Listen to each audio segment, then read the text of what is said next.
Welcome back, Defenders. Jake here. Happy NATO Summit Day. At this moment, the leaders of all the NATO nations have gathered in the country of Lithuania. NATO membership of Ukraine and Sweden in focus at Vilnius Summit. And for my North American audience who doesn't know where the city of Vilnius is, it's in the country of Lithuania. And NATO did this on purpose, holding their annual summit as close to Moscow as they can physically get. The only way they could get closer is if they held the summit in Ukraine, which I do think NATO is going to do in the next 5 years.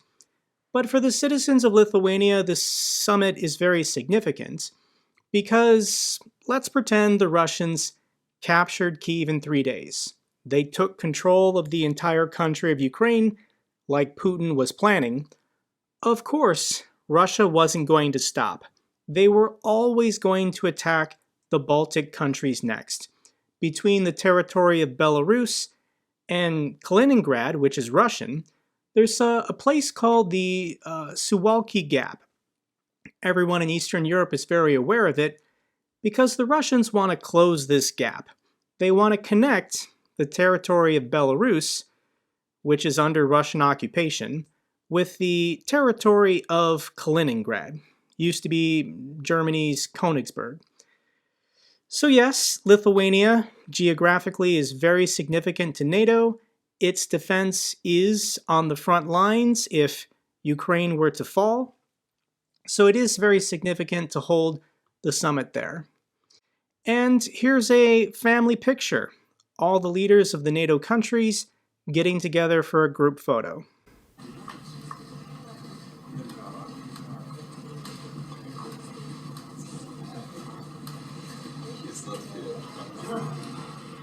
Your Excellencies, for the family photo, we would invite you to look in the central camera for 8 seconds.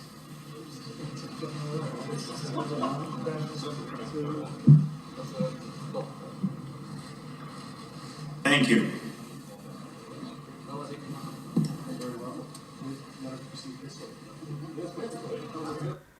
One big happy family. Like any family, there's disagreements, there's arguments, but at the end of the day, we all have each other's back.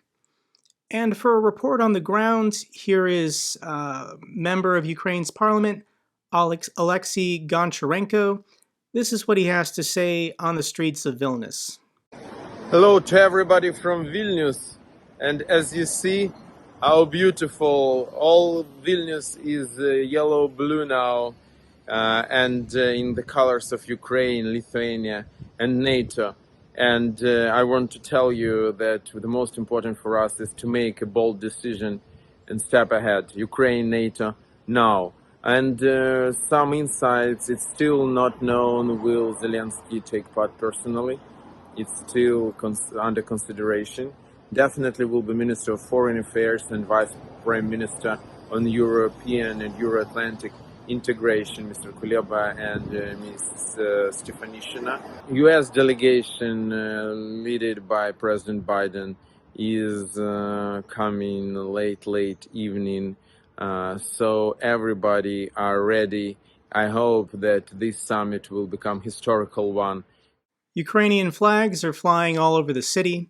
The buses are painted blue and yellow with text reading, "While you are waiting for this bus, Ukraine is waiting for F-16s. Here's a building that put up the banner, Putin, The Hague is waiting for you."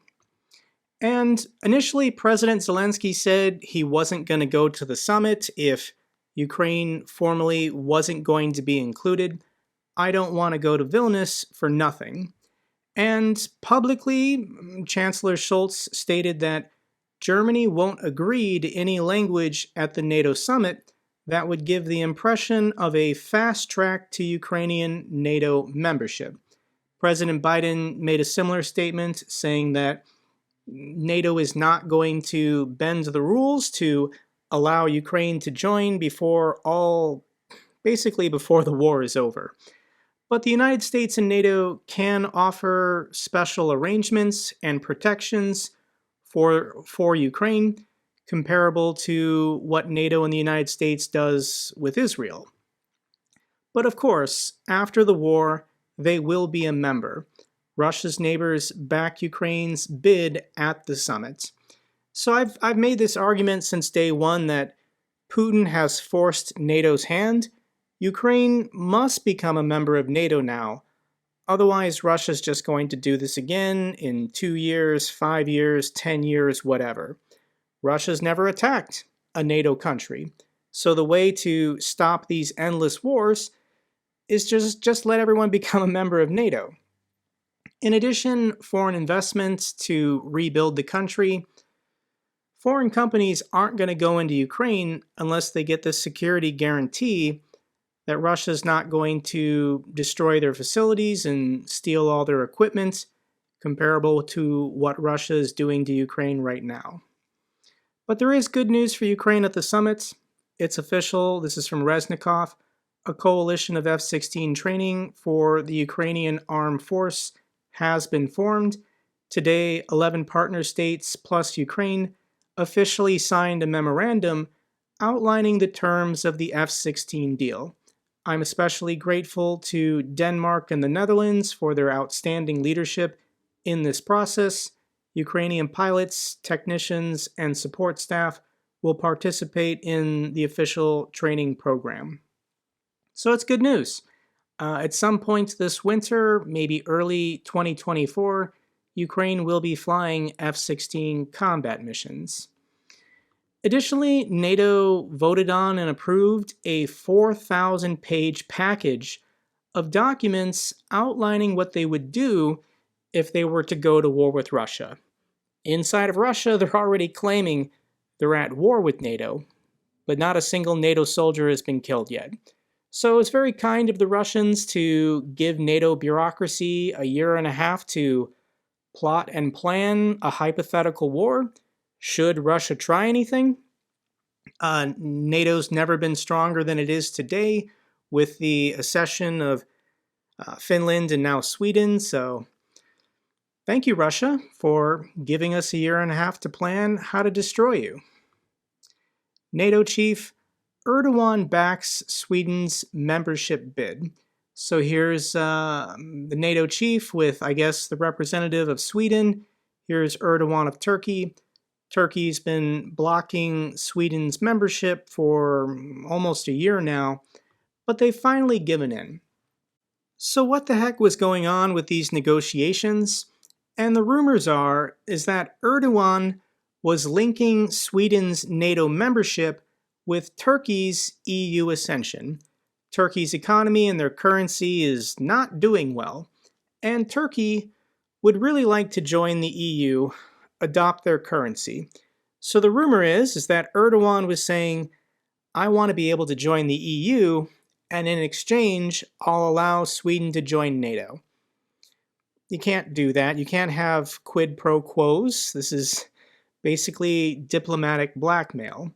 So Erdogan got a soft promise from the EU, saying that the EU membership talks with Turkey will resume. I'm sure Erdogan got some other stuff, but let's first talk about EU membership. Turkey can't join the EU because 50 years ago they attacked the island of Cyprus. This was in July of 1974. I don't have all the details of this minor conflict, but my understanding is that the Turkish military invaded the island and they've been occupying the north of it for 50 years. Cyprus is a member of the EU already, and for the residents on the north half of the island, I guess they're citizens of both Turkey and the EU, and their situation is kind of comparable to Northern Ireland in the UK, but yeah, I imagine that there's a lot of people in the EU that have a problem with Turkey attacking another member of the EU and then trying to join the EU. Additionally, Turkey would have to reform their legal system. They would have to adopt tens of thousands of pages of regulations in order to include minority rights for the Kurds. Turkey's never going to do that. And then judicial reform to make it a real functioning democracy, and Erdogan's probably never going to allow that either. So My theory is that the EU just gave Erdogan a bribe. That's what Erdogan wanted. Perhaps they were promising loan guarantees or canceling out debt or refinancing with lower interest rates. Monetarily, there was a lot the EU could have done to appease Turkey in order to make this NATO membership of Sweden happen. But here we are. Putin wanted less NATO, and now he's getting much more of it. With Sweden and Finland joining the alliance, this makes NATO significantly stronger. In addition, the Baltic Sea is now officially a NATO lake. And historically for Sweden, this is a big deal. Sweden has maintained their military neutrality for over 200 years. And Sweden's membership in NATO is the last step in a change process overturning a Baltic security regime which hasn't existed since 1991, but 1721. Before this, the Baltic Sea was a Swedish sea. Swedish peace reigned from the Gulf of Finland to Greifswald. So, 300 years ago, Sweden was a significant European power, controlling all this territory anyways. They then lost a war to the Russians, Peter the Great. Russia took control of the Baltics. And here we are, 300 years later, Russia is losing once again. So here we are, Russia's imperial ambitions in Eastern and Northern Europe, all the peoples of these countries uniting to defeat the Russians once and for all. Erdogan was also quite busy this week. Erdogan wants to extend the grain deal for another 3 months. The Russians are saying they don't want to do it. They don't want to allow Ukraine to sell their grain for profit. Ukrainian agriculture feeds almost 500 million people around the world.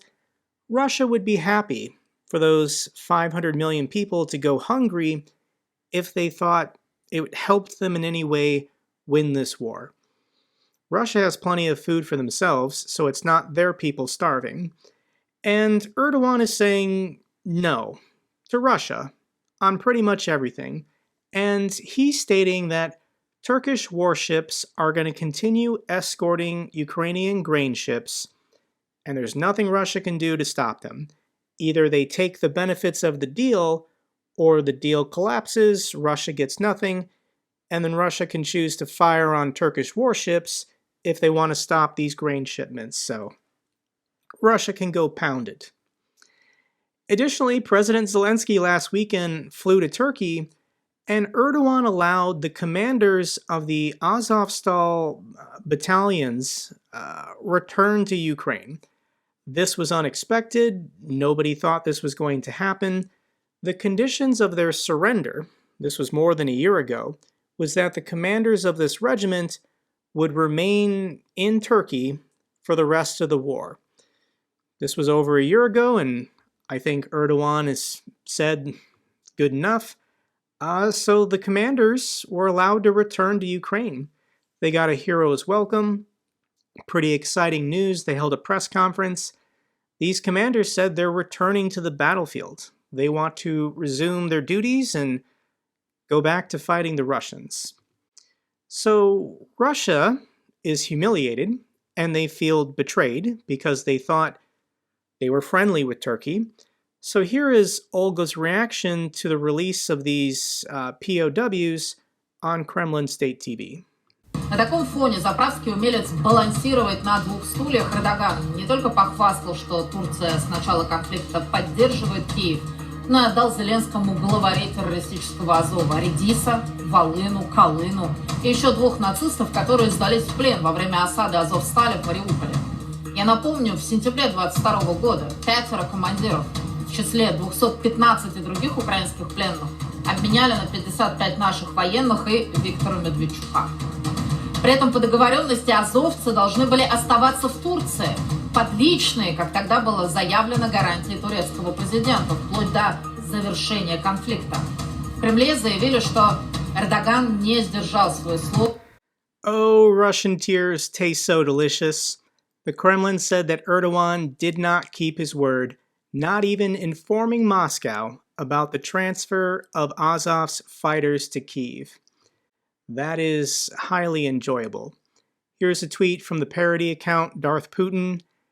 This week, Turkey has said its navy will enforce the Black Sea grain deal for another 2 years, open a Bayraktar plant in Ukraine, supply self-propelled artillery to Ukraine, allowed Sweden into NATO, and then they release the Azovstal POWs. I remain a master strategist. I love it. Here's a GIF that pretty much sums up the interactions between Turkish President Erdogan and Vladimir Putin. It's pretty good. Next story we should talk about is that Putin met with the Wagner chief in Moscow after the failed mutiny, confirmed by the Kremlin. Prigozhin's current whereabouts are a mystery, and last week Belarusian President Lukashenko said that neither Prigozhin nor his men were in the country of Belarus. So why would the Kremlin do this? One, why would they have a meeting with Prigozhin? And two, why would they advertise that Putin met face-to-face with a guy who incited a rebellion and killed a bunch of Russian pilots? It seems that the Kremlin, by making the information about the meeting public, is trying to calm down the Russian population, including the units currently on the front lines. It could be an attempt to demonstrate that the crisis is indeed over, and that the Tsar is friendly and forgiving. But here's the real reason: Wagner allowed to keep African businesses after their mutiny. So Wagner controls gold and diamond mines in Africa. They're currently stealing the wealth of the continent, and they're still making their payments. They're still paying money back to the Kremlin every month. And apparently it's a large enough sum every month where the Kremlin is willing to forgive a minor mutiny that killed a bunch of Russian pilots. As long as they keep sending money back to the Kremlin to fight this war, all is forgiven. Let's go back to business as normal. This is pretty insane to me, but this is just how the Russians are. And Ukraine's Ministry of Defense couldn't help themselves. They had to troll the Russians on this news. Attention, those who are planning a coup d'etat in Russia will need to book a post-coup meeting in the Kremlin in advance. Please keep in mind that you will need to quarantine for 2 weeks. Kindly plan these events in advance. Oh, it's so good. So we also got news. Russian Army Chief makes his first post-mutiny appearance amid rumors of his dismissal. Everyone was asking the question, where the heck is Gerasimov? And yesterday, General Gerasimov finally resurfaced in a video in uniform, pretending like nothing was wrong. He hadn't been seen publicly in 2 weeks. And allegedly, Gerasimov is no longer in charge of the war in Ukraine, but for now he's keeping his position as Chief of Staff of the Army. Putin has a problem in that competence is not important in the Russian military. Only loyalty to Putin is what matters to Putin. So if you're loyal to Putin and incompetent, that is preferable to a competent military commander who might betray you. So because Gerasimov, I guess, has proven his loyalty, he's not going to be fired or arrested or held accountable for all the corruption and money he's stolen from the military during this war. So yeah, business as normal in Russia. They're going to remain incompetent on the battlefield. Gerasimov gets to keep his job. Left in hell, Russians are angry their sons are replacing Wagner fighters near Bakhmut. Wives, parents, and children of Russian fighters turn to social media to ask why their dearest are left in hell and why they are conquering Bakhmut a second time. So I get these clips from Dmitry at War Translated of ordinary Russians filming videos to Putin, begging him for help, to help their loved ones dying on the front lines in Ukraine. Reports that they don't have basic materials, basic medicine, food and water, ammunition. They're just getting slaughtered. And the axis where Ukraine appears to be making the most progress is around Bakhmut. The reports are that they've now claimed the high ground on the northwest and the southwest of the city, and they've cut off the access roads to all these minor villages. So anytime the Russians try and resupply, they're being hit with artillery and mortar attacks from elevated ground. So the Ukrainians aren't going to go back into the city of Bakhmut. Urban warfare would be very costly, but they're going to make progress around the south and the north, and the goal is to cut off supplies to the ruins of Bakhmut. It's not really a city anymore. So if the Russians stay there, they're eventually going to get cut off. This is what analysts are predicting based on the progress that Ukraine has made the last month. I mean, just fast forward another month and they're going to have control down here and up here, slowly encircling the city of Bakhmut. On the other side of the map, Melitopol Mayor says Russians are mining critical infrastructure in Zaporizhia. Of course, Russia has already drafted the plans to abandon this area if things get worse, and they're going to destroy absolutely everything of value. Every bridge, every communication line, anything that would matter to sustaining the civilian population. That's why they destroyed the dam. That's why they wanted to destroy the nuclear power plant. So we'll see. Cluster munitions, hundreds of thousands of rounds are coming from the United States. And we're going to get the first pictures and videos very soon. And we're going to see how much damage they can do to these Russian trench positions. Another Russian general killed in Ukraine. This time it was Lieutenant General Oleg Tisokov. He was apparently killed in an overnight Storm Shadow missile strike on the city of Berdansk. So nowhere is safe. We've got some quick good news for you. South Korea sent a military transport loaded with non-lethal military aid. So these could be MREs, medicine, body armor, all good stuff. So thank you so much, South Korea.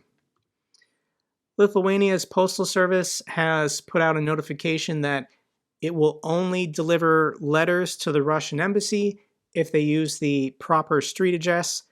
Lithuania renamed the street outside the Russian embassy to Ukrainian Heroes Street. So anybody sending mail to the Russian embassy has to write that on the letter, otherwise the letter won't be delivered. Final feel-good clip I got for you guys is a crow that a local Ukrainian unit adopted as their own. Качки і комарі, у нас ще буде і ворона. Хлопці підібрали, обігріли, покормили, і він звик до нас, тут з нами живе.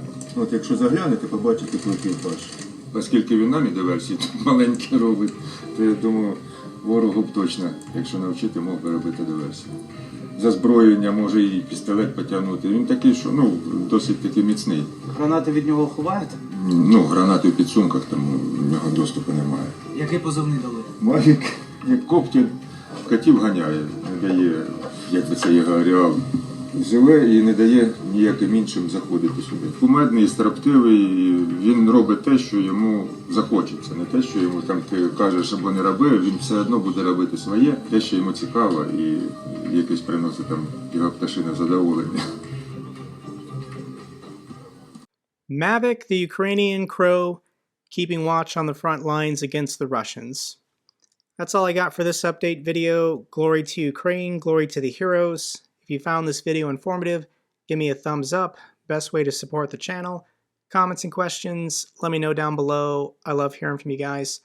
Till the next video, keep defending the truth, keep defending democracy.